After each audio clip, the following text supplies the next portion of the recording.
Hi everyone, my name is Bo Sanders and I want to invite you to Bible study. And what we do is we read the text verse by verse, but no one's the expert. So we sort of compare notes and we pull out things in each verse. So I'm sort of like the auctioneer where I'm like, what about verse 1? What about verse 2? What stands out to you in verse 3? And then as we compare notes. But we employ this thing that I got from a philosopher, theologian named Paul Ricoeur called the surplus of meaning. And what that looks like for us is we ask the text 4 layers of questions. So the first is, what would the original audience have heard? Okay, and so that's sort of our historical approach. Then the second layer is, what has this come to mean through history? So that's sort of our tradition, so history and tradition. Then we get to a third layer, which is, what do we do with this in our contemporary day? I mean, what's the application? So that's that third layer.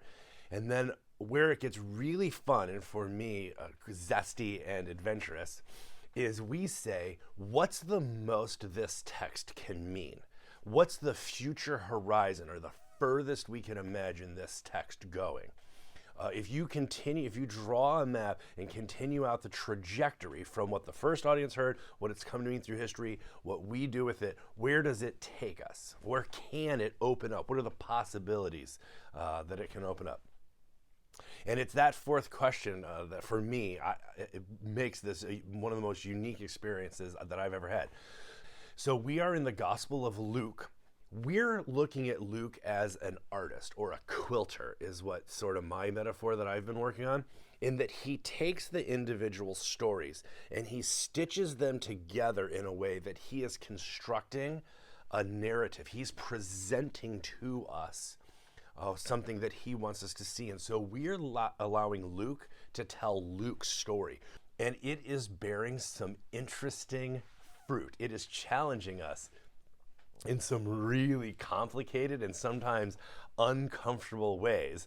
And I wanted to tell you about 3 of them in case you wanted to participate on Wednesday night, or if you want to watch the video that I'll pick out some highlights and put out a video later if you want to read along with us. So we're in Luke chapter 13 and 14 now. That's where we're up to. But I wanted to do a recap of Luke chapter 12 because it highlights 3 themes that have emerged for us in our readings of Luke that have made this one of the most enjoyable studies I have ever been in. By the way, this approach to Scripture can be a little bit irreverent. It allows us a little bit to both enter in and take the text very seriously, but also to incorporate some scholarship that says, if Luke differs from Matthew in this one section, why would it be important that Luke takes it this direction? Or why are these in a different sequence or something like that? So, I want to give you 3 examples. In Luke chapter 12, verse 5, that's a great example of, we figured out that Jesus uses dog whistles. Sometimes he'll use like coded language, and this comes from a theory of Scripture called the literature of the oppressed. When you are an occupied minority, and so you would have military, like a Roman centurion, standing just on the edge of the crowd that you were preaching to, Jesus wasn't free to say, like, Rome sucks. So he had to come up with creative ways to say what he was talking about.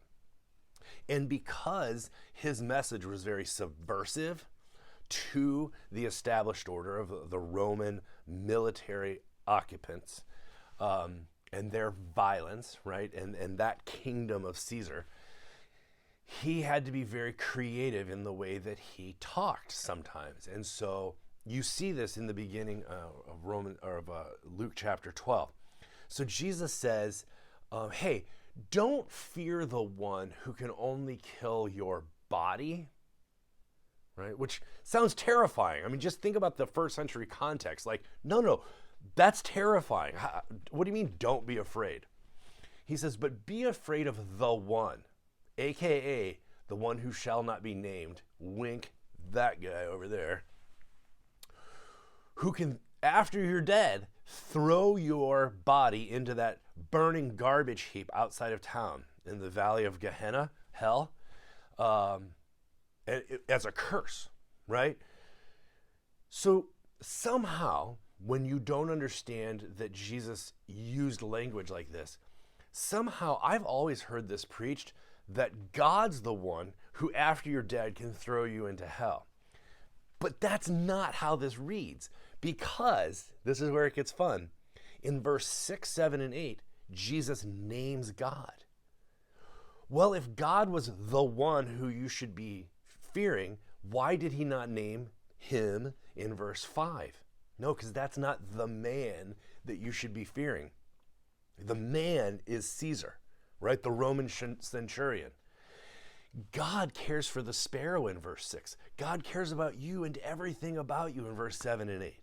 You're so valuable, and God cares about all of creation. So how that became God is tragic. I mean, I honestly am baffled as we take time to read verse by verse some of the really horrific things that have been done to God in God's name.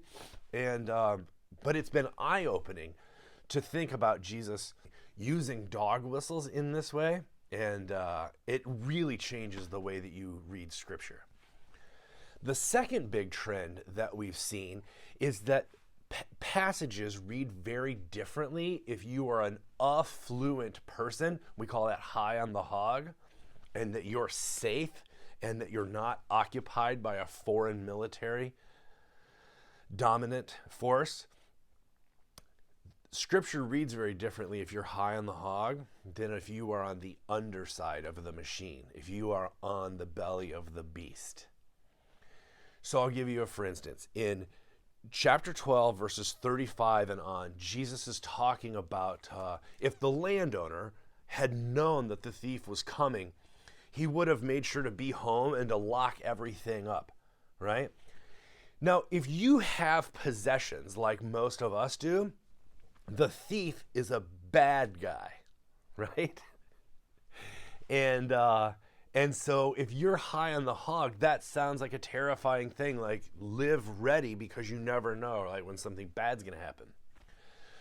But if you read it in context here, actually the inbreaking kingdom, the insurrection of a new reign and rule of God's way of being is the thief. So in this sense, the disciples that Jesus is talking to, they're the bandits. They're the robbers. They are the pirates on the high seas. And it's Rome and all of its unjust wealth that should be nervous. Jesus is talking about an inbreaking kingdom that comes in the middle of the night. So you should live in a way that's ready. But if you are high on the hog, that sounds terrifying. But if you don't like the way things are going and you're counting your days until God liberates your people from this oppression, then a thief breaking in the middle of the night is exactly what you've been waiting for. So stay awake, stay alert, stay sober, because the moment's coming. Interesting. The third and final thing that has trend that has emerged is we don't know how to read parables. We as North Americans have been taught to read parables, especially as English speakers, in really, really bizarre ways. Parables are not allegories. And so here's the difference. In an allegory, each character is a stand-in for some virtue or some other truth. And so if you read a story about a family, you'll say, oh, so the father, that's the God character. So that's how an allegory reads. But that's not how parables work. Parables are little stories that sneak in underneath your radar while your defenses are down and ask you to interrogate the assumptions that you came in with. So in chapter 12, we have a couple parables.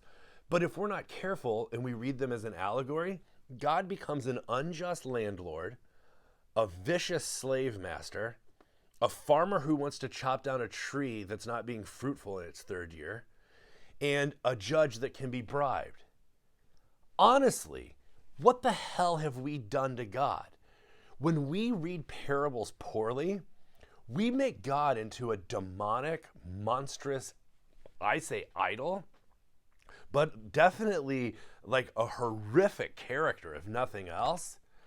And so it has been really challenging to read the parables and to resist at every turn, say these are not allegories. And so what's the thing that's being questioned here? What are we supposed to interrogate? What's being subverted? What is the twist? What expectation would the original audience have come in on that's being challenged? Oh, the dark-skinned foreigner who we don't like is the good guy in this story? Yes. The widow who doesn't have anything is the one blessed by God, and the rich man, what's happening in the story? So, now you're up to speed. So that's Luke chapter 12. I hope that you'll take time to read it. The three things to look for are dog whistles, when Jesus is alluding to power and violence, but in ways that he can't speak openly. He sort of uses this dog whistle to say, those who have ears to hear, let them hear. Secondly, that the Bible reads very different if you are affluent and society is working for you, culture is on your side, and than it does if you are on the underside and are waiting for liberation and for deliverance. And then the third thing is parables are not allegories. And so if we're not careful, we make God out to be an unjust, vicious, vindictive character. So every time you see somebody who is a landlord or a homeowner or a farmer, or don't read that as the God character, because think about who you're making God to be. Okay. Those are my reflections. I hope to see you Wednesday night, 7 p.m. Pacific. You can join in. Please email with any questions. Even if you're not planning to be a part of that Bible study at all, I'm going to be putting up recaps of all of our readings of Luke going forward. And so I hope that even if you're not there on the live engagement, the gathering, that you will read along in Luke and be a part of this conversation. I'm really enjoying it, and I hope that you will get as much out of it as I do.